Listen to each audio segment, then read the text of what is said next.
నాకు నచ్చిన ఒక 5 హాలీవుడ్ సినిమాల పేర్లు.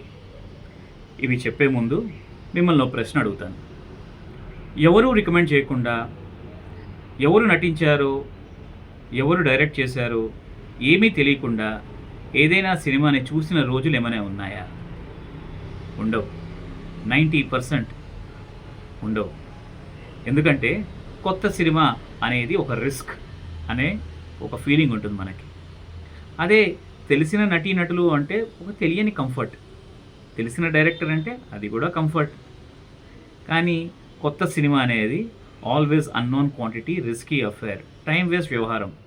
అదే మనం చూసిన సినిమా, మనకు నచ్చిన సినిమా టైం వేస్ట్ వ్యవహారం కాదు. ఎన్నిసార్లు చూసినా టైం వేస్ట్ అనుకోం. ఎప్పుడైనా ఆలోచించారా? ఆలోచించండి. ఇక నాకు నచ్చిన 5 హాలీవుడ్ సినిమాల పేర్లు. Number 1 12 angry man. Number 2 the bridge on the river Kwai. Number 3 the godfather 1 and 2. Number 4 pulp fiction. Number 5 pursuit of happiness.